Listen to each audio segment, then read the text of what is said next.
Londres, 1813.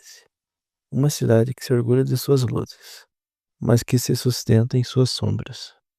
Para a maioria das jovens de Mayfair, a vida é uma coreografia exaustiva, de sorrisos ensaiados, olhares baixos e silêncios estratégicos.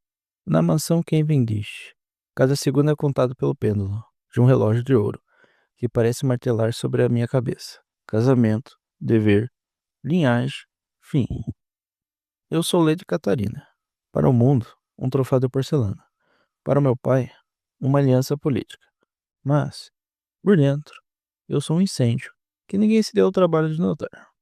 Naquela noite, o azul celeste das paredes do meu quarto, tão elogiado pelas visitas, parecia ter se transformado em um oceano, gelado pronto para me afogar. O espartilho, apertado pelas mãos silenciosas da minha camareira, não estava apenas moldando o meu corpo para o próximo baile. Estava tentando esmagar o resto de vontade própria que eu ainda restava em meus pulmões. Eu olhei para o meu reflexo. Vi as pérolas, a pele pálida, o cabelo perfeitamente esculpido. E, pela primeira vez, eu não reconheci os olhos de quem me encaravam de volta. Foi naquele momento, entre um suspiro contido e o tic-tac do relógio, que a loucura, ou talvez a sanidade, me encontrou. A troca de roupas foi um ato de profanação. Joguei a seda no chão, como se estivesse me livrando de uma pele morta. Vesti o algodão áspero, o vestido cinza de uma criada, que eu havia subornado meses atrás. Quando puxei o capuz de lã sobre a minha cabeça, a sensação de anonimato foi mais inquietante do que qualquer taça de champanhe francês. Eu não era mais um Cavendish. Eu era um ninguém. E, sendo ninguém, eu podia finalmente ser tudo o que eu quisesse. Saí pelas portas dos fundos, coração batendo com tanta força que eu senti o pulso na ponta dos meus dedos. O ar frio da noite londrina atingiu o meu rosto, como um choque de realidade. As ruas de Mayfair estavam desertas, guardadas pelo silêncio cúmplice dos nobres. Mas, à medida que eu avançava em direção a Soho, a cidade começava a rugir. Atravessei becos onde a névoa se misturava ao fumo das chaminés de carvão. Ouvi o riso, ronco de homens em tabernas, e o choro de crianças que a sociedade preferia esquecer. Eu era uma sombra entre as sombras. A lama manchava os meus sapatos, de cetim, que eu esquecera de trocar. Um lembrete físico, de que eu estava pisando onde meu pé nunca deveria estar. Mas o medo era um preço, pequeno, diante da promessa. Finalmente, a escadaria do ateliê do mestre Verney surgiu diante de mim. Um edifício caindo aos pedaços, com janelas que pareciam olhos cansados, observando o pecado. Mas para mim era um refúgio. Ao subir os degraus de madeira que gemiam sob o meu peso, o aroma de tintas, óleos de linhaça e pigmentos puros invadiu os meus sentidos. Foi como se eu estivesse voltando para casa, mesmo nunca tendo morado ali. A porta de carvalho cedeu como um sussurro metálico. O interior estava mergulhado numa luz âmbar, quente e poeirenta, vinda de velas que lutavam contra a escuridão. O mestre não estava, mas eu não estava sozinha. No fundo da sala, sob a luz de uma claraboia que deixava entrar o brilho prateado da lua, estava ele. Ele não me notou. Ele estava envolvido numa luta corporal com uma tela imensa. Não era uma pintura delicada que eu via nas aulas de etiqueta. Era algo brutal. Ele não usava casaca.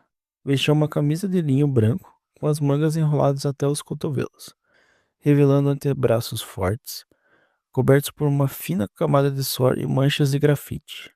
Seus movimentos eram rápidos, quase agressivos, como se estivesse tentando extrair uma verdade dolorosa de dentro do tecido. Fiquei parado na soleira, o capuz ainda cobrindo metade do meu rosto. Notei o perfil dele, uma linha de mandíbula esculpida, lábios cerrados em uma concentração absoluta, e olhos que pareciam devorar a luz. Ele tinha a aparência de um homem que conhecia a nobreza, mas a forma como ele segurava a espátula de pintura, havia uma graça ali, uma autoridade que não se aprende nas ruas. Aproximei-me, o som dos meus passos abafado pela serragem no chão. A cada centímetro, A eletricidade no ar parecia aumentar. Notei que ele estava tentando misturar um tom de carmim, mas a cor estava morrendo na paleta, tornando-se um marrom sujo. Você está sufocando o pigmento, eu disse. Minha voz soou estranha aos meus próprios ouvidos. Não era a voz educada de Lady Catarina, mas a voz de Cat, a aprendiz. O movimento dele parou no ar. O silêncio que se seguiu foi absoluto, quebrado apenas pelo estalo de uma vela se apagando. Ele não se virou de imediato. Ele respirou fundo e vi seus ombros largos relaxarem levemente sobre o linho da camisa. Quando ele se virou finalmente, a luz da lua atingiu seu rosto. E, por um segundo, o mundo parou de girar. Ele me estudou com uma intensidade que beirava o insulto. Seus olhos percorreram meu capuz cinza, detendo-se na linha do meu pescoço. Ele sabia que não era uma simples aprendiz de Sorro. A pele era muito fina, a voz era muito limpa.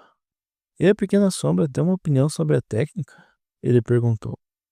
A voz era de um barítono profundo, carregada de um sotaque educado demais para aquele sótão. Era a voz de quem dava ordens, não de quem as recebia. Talvez o Carmim precise de um pouco mais de vida para sobreviver a essa escuridão. Ele deu um passo na minha direção.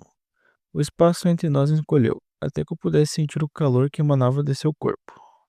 Meus dedos roçavam a borda da mesa de carvalho, e por 1 milímetro não tocaram sua mão manchada de tinta. Um toque quase que fez a minha respiração falhar. O carmim precisa de luz, não de mais óleo, respondi, sustentando o olhar dele. Naquele momento, no coração de Sorro, éramos apenas dois estranhos, ligados por mentiras idênticas. Ele escondia o Lorde sob o avental, e eu escondia a Lady sob a lã. Éramos dois traidores de nossa classe, buscando na tinta o que o sangue não podia nos dar.